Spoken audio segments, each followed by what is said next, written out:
Yo, what's going on, Unrivaled beings? Hope you're doing super well. Welcome back to another episode of Becoming Unrivaled. Now, this episode is a pretty special one because we're getting to a very special time of the year. My birthday. Holidays. So this episode is all about how to stay on point, on track, and successful during the holiday period without losing the momentum that you have or maybe have not created in 2020, and how you can approach this holiday season completely different than you have before. Absolutely, yeah. So one of the questions that I've kind of been surprised that we've been getting a lot from members of the Facebook group is just what to do when, you go into a situation where you maybe are seeing people that you haven't seen for a while. So they're really proud of their results. Maybe they've lost 5 or 10 kilos over a period of time. And so now you're going into these situations where you see some family members, you see some people that maybe only know you as a certain way, and now they're starting to see this new you, and that they've just kind of been struggling with that situation and how to go from there. So do you have any tips for people going into this holiday period? Yeah.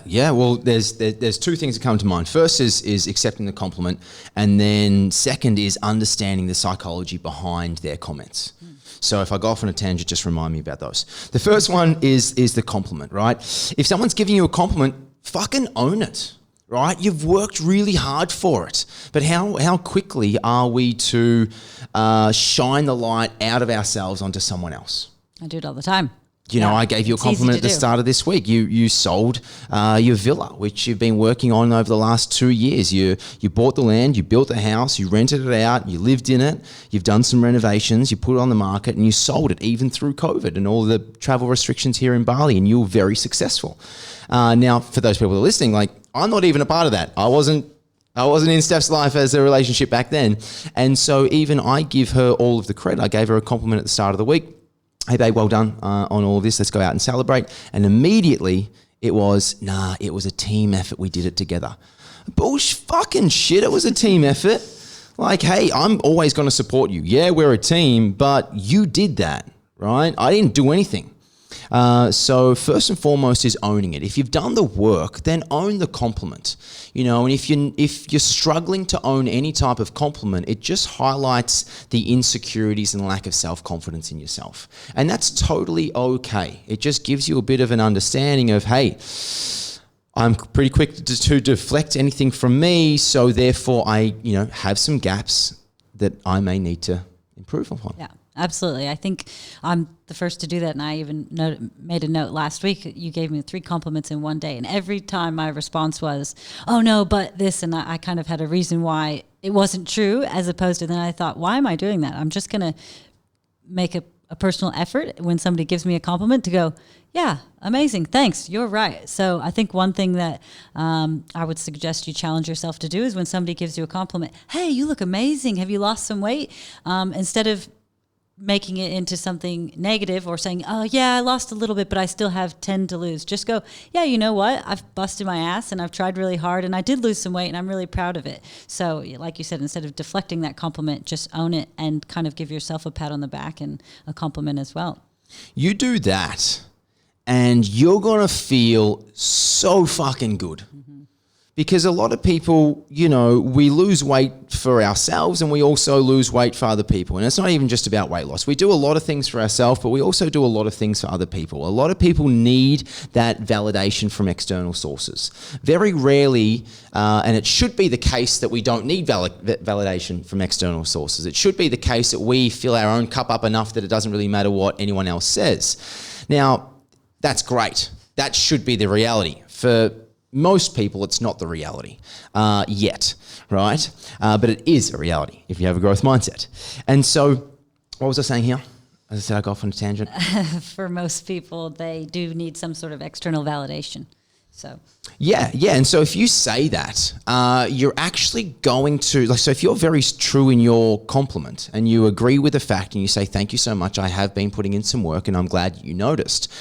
It's actually going to solidify the validation that you were so wanting to get in the first place.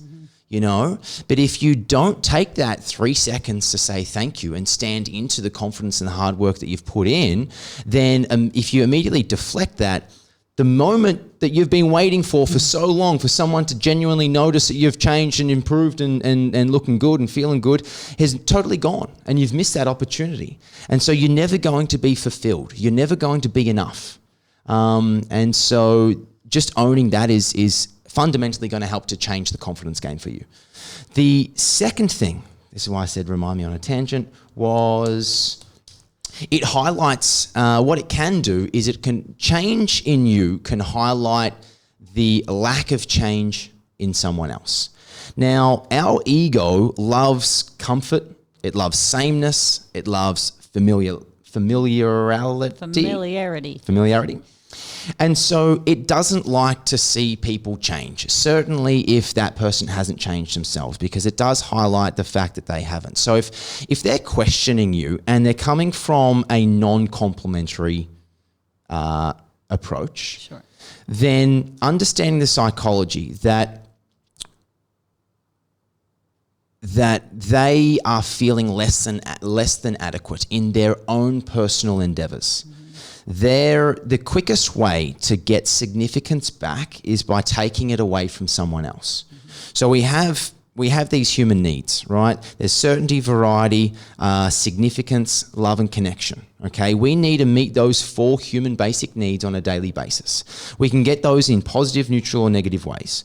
And for example, you can get certainty in a positive way by setting achievable goals. You can get certainty in a negative way by getting really aggressive and wanting to fight someone, right? Because you're so certain, you're so fired up, right? That's just one example. You can get certainty in a neutral way by going to the same cafe and ordering the same food or watching the same movie that you've watched 10 times, right? You can get variety in positive, neutral, negative ways. You get variety in different conversations. You get variety in different cafes, different menus. You also get variety and can get variety in drugs and alcohol. You know, a lot of people live a very certain life, Monday to Friday, wake up same time, drive the same way to work, see the same people, go home, have the same routine. All of a sudden, they're just craving for some variety on the weekend, and all of a sudden, boom, they're out getting absolutely wasted, right? You also get significance, positive, neutral, negative ways. Significance, I get a lot of freaking significance in the work that I do, helping thousands of women overcome their hormonal issues, even delivering this podcast, knowing that we have hundreds of listeners watching or listening every single week. That provides me a lot of significance. But you can also get significance in negative ways. And as I just mentioned, the fastest way to get something that you don't have is take it away from someone else. It's not the best, it's not the ethical, but just genuinely speaking, that's the most easiest that people find. So if you have created change in your life, if you have started to improve, just be aware that people don't want you to change because it highlights that they haven't changed. And the easiest way for them to make a difference is not change themselves, but try to enforce and get you to change. Try to pull you down to their level instead of them stepping up to the new level and expectation that you've set. So that's kind of my 2 cents from that. Yeah, absolutely. And I think one of our members, Emma, mentioned it sounds so simple, but if you're confident in the new choices you're making, if you like the way it makes you feel, just something simple as she said her nephew, who was just a young kid, would say, well, why are you eating that? That looks gross. She's like, I'm eating it because it makes me feel good inside and it's good for my body and it's just something that makes me feel good. Something super simple like that. And if you deliver your answer with confidence, then I think for the most part people would back off. But yeah, I like what you said in terms of people are going to bring you down because you're just highlighting the fact that you're making changes that they probably wish they could. I was listening to a book, I forget actually what it was, but they mentioned that, in your life, you're either going to have anchors or you're going to have engines. And so the anchors are those people that are quick to highlight the negative things, or they're quick to pull you down to their level because they're an anchor, so they're making you sink. However, what you really want to do is surround yourself with those engines who are going to just be so fucking excited about your growth. They're going to say, well done, like you're an inspiration, and you're going to inspire them to make changes. And those are the types of people that you really want to surround yourself with. So obviously in the holidays, sometimes you don't really get a choice of who you spend time with in your family members. But at least if you go into it with that mindset. I love that. Is this person an anchor or an engine? Are they pulling me down or are they propelling me forward? And if they're an anchor, right, you can say whatever you want to say, knowing that they're just going to try to pull you down anyway. Don't lose too much weight, or you're looking a bit skinny. A couple of years ago, my dad, lost over 10 kilos, completely changed his life, and he literally, just by looking at him, reversed the signs of aging. He looked younger, his skin was better, he had more energy. He used to play rugby union for England, and he said that he was running the same times and mileage now in his late 50s, he was 58 at the time, than when he was as an elite level rugby player in his mid-20s. Wow. And his friends, or who were a bit older than him, all in their late 50s, early 60s, their health is deteriorating, or was. And, they were getting older, they were losing their hair, they were getting fatter, and they were using old age as an excuse. And Dad was so proud of his achievements, yet he kept coming back to me going, Mac, am I too skinny? People say I look like a cancer patient. And, his friends were really fucking harsh. And so, you look at the state now, he's no longer really friends with those people because they've obviously distanced themselves because he understood who was an anchor and who was an engine. But even making that decision is a tough decision. If people that you've thought who are friends in your life that actually don't have your back are no longer your friends. And so maybe you start questioning yourself. Who's the one who's commenting to me? Are they genuinely in give me a compliment? If so, own it because you deserve it. Or are they trying to pull me down to their level because I've robbed them of their significance, or they feel insignificant around me? So, I love that saying, anchor or engine. Absolutely. Yeah, awesome. And then I guess just in terms of the holidays, I think Going into this period, I know I've done it myself. I think that people usually have one of two extreme mindsets, and neither of them are good. I think people either go into December going, well, fuck it, it's the end of the year, it's December, I'm going to be tempted by too much, so I'm just going to kind of not count the rest of the year, and then I'll just hit reset in January. And that's kind of their approach, and then they just give up and throw all the rules out the window. Or I think people go into it going, okay, I'm going to stay strong and I'm going to do everything exactly as I'm doing, have this perfect plan, and I'm not going to be tempted once, and I'm not going to give in. And that's just kind of a miserable way to live. And then I think they get disappointed by not being able to stick to that. So I guess, do you have any tips in terms of going into the holidays with like what kind of mindset, people being able to enjoy the holiday season, but also not derail all the progress they've made? Yeah, well, there's a couple of really key things. Is one, treat yourself, right? But here's the thing with treating yourself is that a lot of people want to achieve a certain goal, but they're not willing to do the work. Some people want to lose 10 kilos. Some people want to change the world. Some people, whatever it is, but they're not willing to do the work. They're not willing to get up at 5 and go for a run. They're not willing to follow and stick with a diet and saying no to temptations, right? So first and foremost, if you want a goal, if you want to achieve a goal, are you willing to sacrifice what's needed in order to achieve that? If you're not willing to sacrifice, then you have no right in complaining. Right? You have no right in coming up with any bullshit excuses, because excuses are just bullshit, right? Winners don't make excuses. Pretty simple, right? So you can either use the excuse to, or you can use the same excuse for not to, right? And so, for example, we'll use COVID as an example. Like a lot of people have had a terrible time in COVID, and I'm not saying that people have lost a lot, and commiserations and my heart goes out to them, and generally hope you guys are doing okay. My mindset going into COVID has been tremendously different to any time in the past. We went into COVID, and I love this saying, it came from the movie Catch Me If You Can, right? 2 mouse fell into a bucket of milk. 1 mouse gave up and drowned. The other mouse worked so bloody hard and turned that milk into cheese and walked out. And throughout that whole COVID period, I have been saying to myself, I am that second mouse. So you can use the excuse of it's holidays, to relax and have balance, yet keeping in mind it was too much balance that got you in the first place to the position where you wanted to lose weight, for example, right? Or you can go, cool, it's holiday time.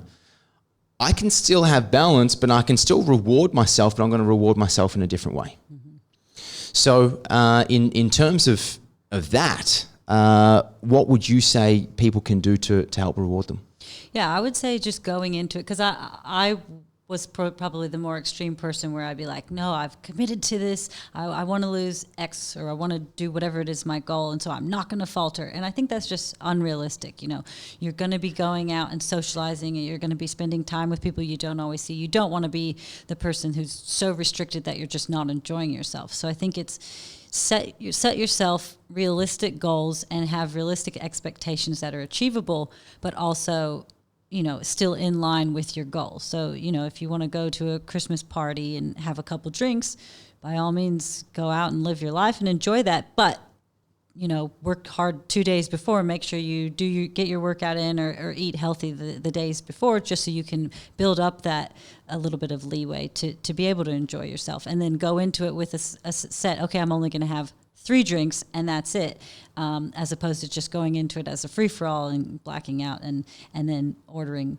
McDonald's on the way home. So I think just, having realistic, achievable expectations and just giving yourself a little bit of flexibility. Because I know me, when I feel like I'm super restricted and I feel like, oh, I can't do this, I can't do that, then that's kind of my mindset.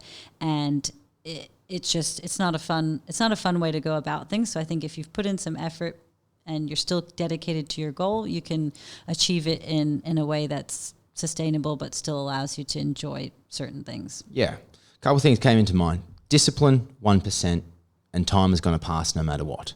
So, you know, there comes a time where if you want something, you got to discipline yourself to do it. A lot of people think that discipline is punishment. All right, discipline at the end of the day is reward. You know, you no longer have to discipline yourself to brush your teeth. Or maybe there is some people out there, right? But you discipline yourself enough, you give yourself structure and habits and rituals that they become unconscious. So you need to discipline yourself around those. So if you are going out for some drinks, I love this saying, if this, then that. Treat yourself like a little kid. You know, like, why do we all, when we grow up and we have no more parent structure and accountability and being told off, we think that, great, we now no longer need any rules. But it was actually rules and boundaries that got us the success as a child or an adolescent or whatever it is that kept us off the streets or whatever it may be for you that was there. And so when you have no structure, when you have no discipline around that, it's very easy to go, oh, well, fuck it. I've had one bad day. I've been drinking tonight. I might as well get McDonald's on the way home, you know? So if this, then that is my first point. If I go out, I must do X. If I go out for drinks, I'm going to work out beforehand. And that goes into the second point of structure and habits and routines. You are simply a product of your habit and routine system, right? Go back and listen to season 2 if you don't know what we're talking about. We spoke a lot about building successful habits. Just because it's holidays doesn't mean that you can get rid of everything in your structure, right? You're successful. All of the successful people or however you define success, which is a shit-ass word. But if you want financial success, look at what they're doing. We'll look at their habits and their daily systems that they put in place. They have structure, they have routine, and they turn up every single day.